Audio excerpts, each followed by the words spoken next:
السلام علیکم ورحمۃ اللہ وبرکاتہ۔ الحمد للہ وکفا وسلام علی عبادہ الذین اصطفى، اما بعد فاعوذ باللہ من الشیطان الرجیم من ہمزہ ونفخہ ونفثہ، لقد کان فی قصصہم عبرۃ لأولی الالباب، ما كان حديثا يفترى من دون الله ولكن تصديق الذي بين يديه وتفصيل كل شيء الآية۔ معزز حاضرین، یہ اللہ کا فضل سمجھیں، اللہ کا کرم سمجھیں کہ اللہ تعالی ہمیں اس کے گھر میں اس کے بتائے ہوئے قصے، اس کے بتائے ہوئے واقعات، اس کا کلام میں، اللہ کے کلام میں واقعات، قصے سننے کا ایک عظیم موقع اللہ عنایت فرمایا ہے۔ چونکہ یہاں اسی مسجد میں ہمارا ایک سلسلہ پہلے چلتا تھا، غالباً لاک ڈاؤن، دوسرے لاک ڈاؤن پہ وہ سلسلہ روکا ہمارا، وہ اللہ کے رسول صلی اللہ علیہ وسلم کا برتاؤ، سلوک دوسروں کے ساتھ۔ تو الحمدللہ کافی استفادہ ہوا، کافی اس سے فائدہ ہوا اور استفادہ بھی ہوا۔ ابھی انشاءاللہ العزیز آج سے ہر ہفتہ باذن اللہ تعالی، اللہ کی اجازت سے، قرآن میں جو قصے وارد ہیں، ایک تو نبیوں کے قصے وارد ہیں، اس کے علاوہ اور بھی دیگر قصے وارد ہیں قرآن میں، تو ہر ہفتہ کوشش یہ کریں گے اگر قصہ چھوٹا ہو تو سب سے پہلے اس قصے کو بیان کیا جائے صحیح حدیث کی روشنی میں اور قرآن کی روشنی میں،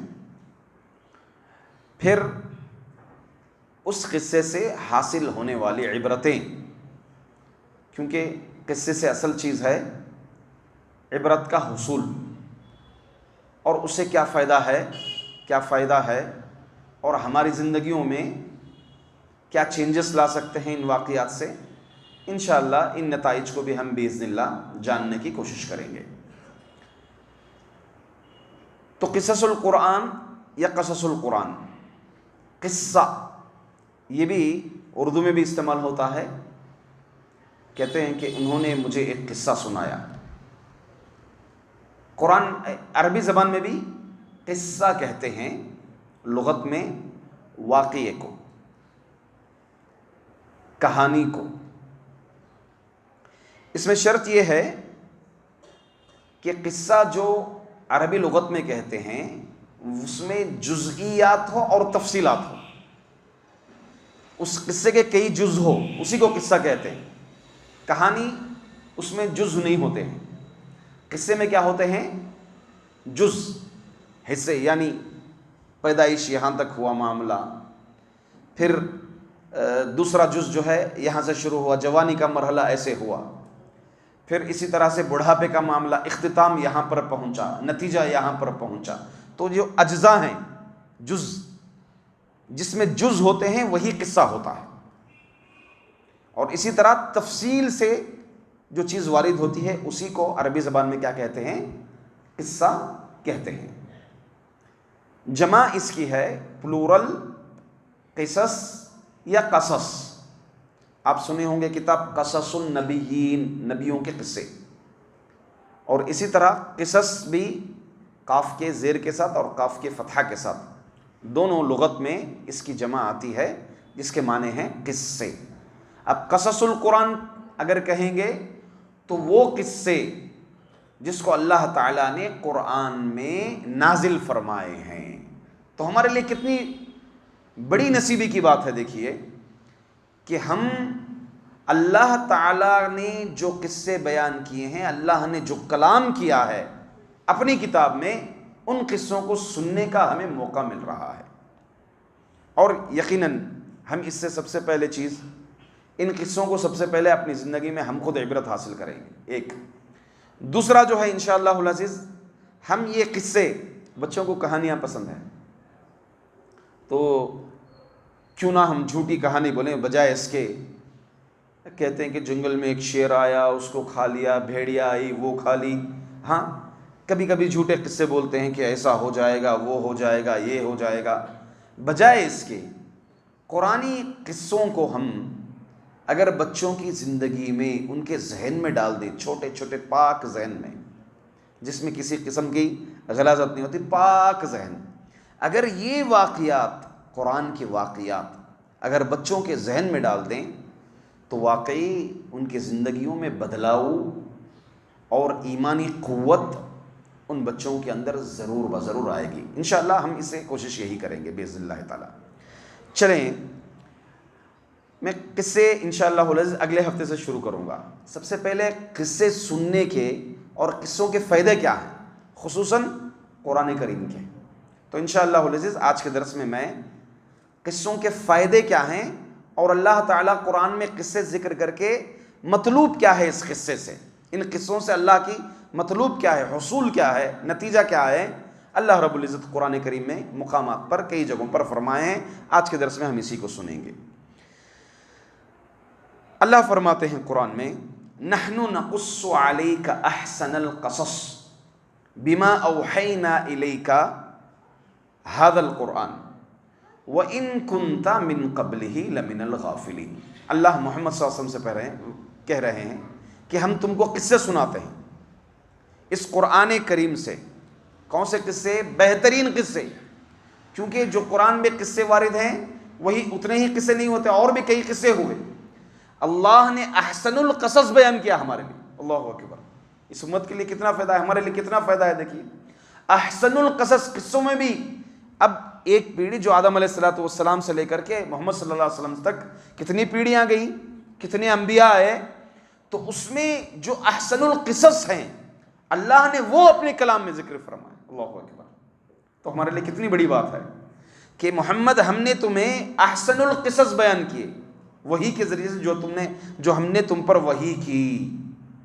وَإِن كُنْتَ مِن قَبْلِهِ لَمِنَ الْغَافِلِينَ، اور محمد تم اس سے پہلے غافل تھے، مطلب تمہیں نہیں معلوم تھا یہ قصہ، ہم بیان کرنے سے آپ کو یہ قصہ معلوم ہوا، کیونکہ آپ کو یہ قصے، یہ کہانیاں نہیں معلوم۔ عیسیٰ علیہ السلام، موسیٰ، فرعون کے واقعات اور آدم کا، یہ سب واقعات آپ کو معلوم ہی نہیں تھے، ہمارے بیان کرنے سے آپ کو کیا ہوئے، یہ قصے معلوم ہوئے۔ اب فائدہ کیا ہے اس کا؟ پہلی چیز، اللہ تعالیٰ جہاں بھی قصے بیان کیے ہیں، جہاں بھی قصے بیان کیے ہیں، اس کے آخر میں اللہ تعالیٰ یہ اشارہ فرمائے ہیں کہ ان قصوں میں مومنوں کے لیے کامیابی ہے اور کافروں کے لیے جہنم ہے، کافروں کے لیے عذاب ہے۔ اور خصوصاً آپ ایک چیز غور فرمائیں، قرآن کریم میں دو طرح کی صورتیں ہیں، ایک مکی صورتیں اور ایک مدنی صورتیں۔ مکی صورتیں کس کو بولتے ہیں اور مدنی صورتیں کس کو کہتے ہیں؟ جو صورتیں مکے میں نازل ہوئے اس کو،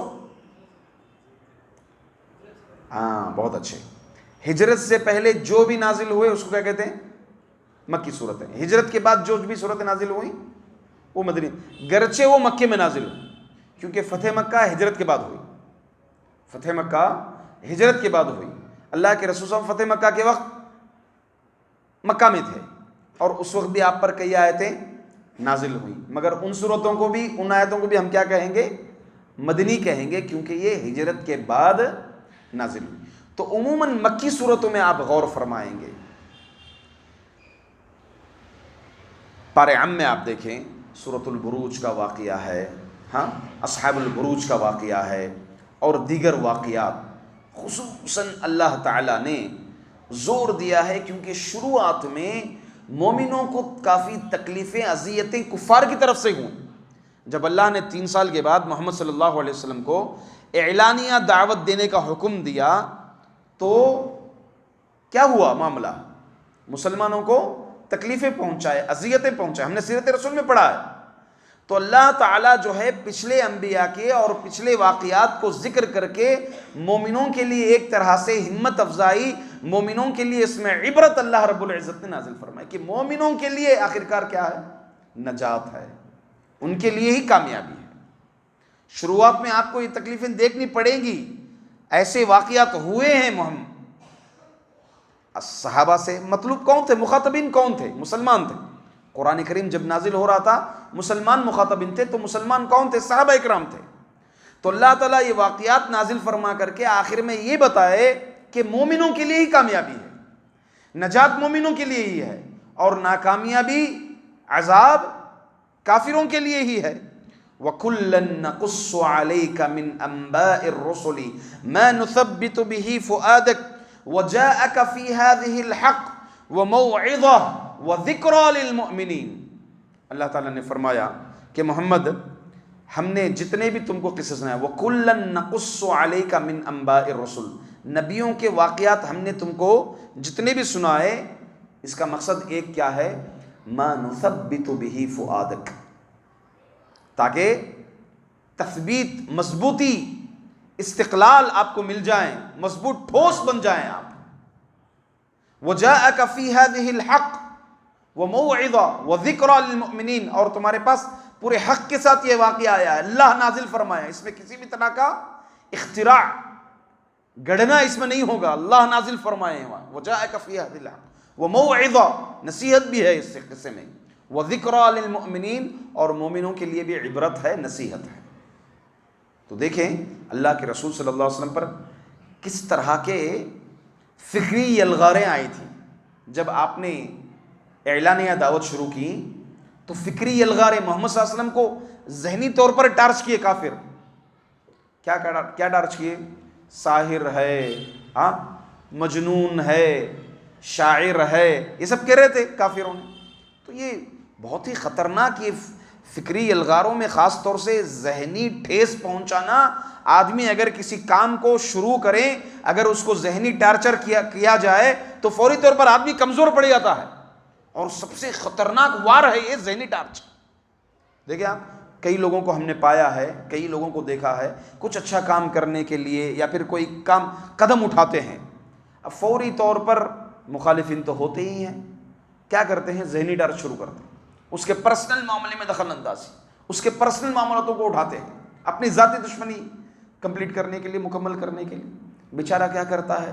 قدم اٹھا کر کے چھوڑ دیتا ہے، کمزور پڑ جاتا ہے۔ محمد صلی اللہ علیہ وسلم کو بھی یہی کیا گیا، ذہنی ٹارچ، پاگل، شاعر، مجنون وغیرہ، ساحر۔ تو اللہ رب العزت جو ہے پچھلے انبیاء کے واقعات نازل فرمائے۔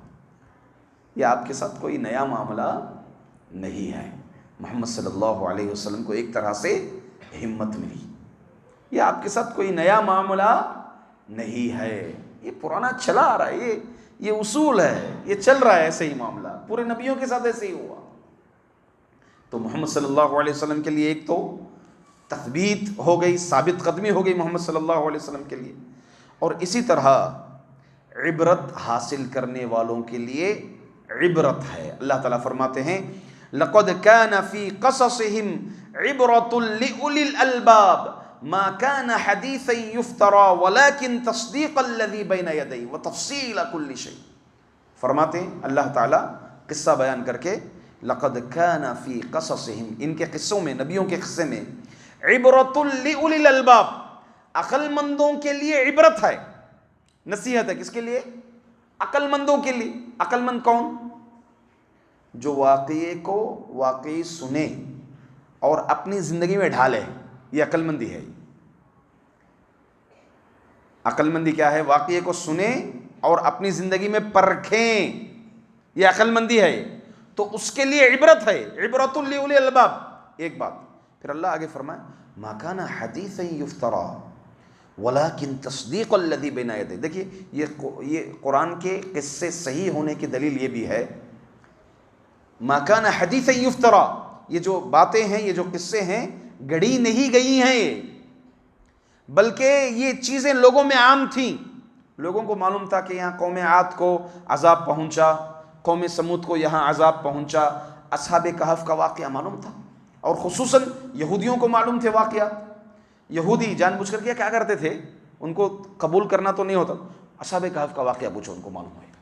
محمد کو پوچھو اصحاب، حدیث میں ہے کہ اصحاب کہف کا واقعہ بتائیے، تو اللہ تعالیٰ وہی نازل فرمائے کہ اصحاب کہف کا یہ واقعہ ہے. اور ایسے واقعات محمد صلی اللہ علیہ وسلم، کوئی ایسے واقعات جو تم نہیں جانتے تھے کافروں، ایسے کوئی واقعات نہیں بیان کر رہے ہیں. آپ کے باپ داداؤں سے آپ سنتے ہوئے آئے ہیں، ایسے واقعات قرآن کریم میں اللہ تعالیٰ نے نازل فرمایا. تو اس قرآن کے سچے ہونے کی دلیل ہے. لہذا تم عبرت پکڑو. تمہارے پاس کوئی ایک نیا قصہ نہیں آیا ہے، کہانی ایسی آئی ہے، تمہارے باپوں نے سنا اس کہانی کو، تمہارے داداؤں نے سنا، تمہاری پیڑھیوں نے سنا، یہ چلتا آ رہا ہے یہ قصہ. ہاں ایسا ہوا کرتے، ایسا ہوا کرتے، ایسا ہوا کرتے. یہ ایسی ہی انہی واقعات کو جو تمہارے درمیان مشہور ہیں، گرچہ تھوڑا تھوڑا ہلکا ہلکا اختلاف ہے، مگر اس کو سچے انداز میں صحیح واقعہ آپ کو جو بیان کیا گیا ہے کافروں، ایسے ہی واقعات اللہ رب العزت نے قرآن کریم میں نقل فرمایا ہے. اور اسی طرح سے اس کا ایک اہم فائدہ یہ بھی ہے کہ ان قصوں سے انسان کی تربیت ہوتی ہے. ہاں انسان کیا چاہتا ہے، اس کی طبیعت کیا ہے، نتیجہ بہت جلدی ہونا. اسے نتیجہ کیا ہونا، بہت جلدی ہونا. کوئی ایک کام کیا، آغاز کیا، اس کو نتیجہ چاہیے وہیں پر، صبر وبر نہیں، طبیعت میں نہیں اس کی، جلد ہونا، شارٹ میں اس کو نتیجہ ہونا، رزلٹ ہو جانا اچھا خاصا.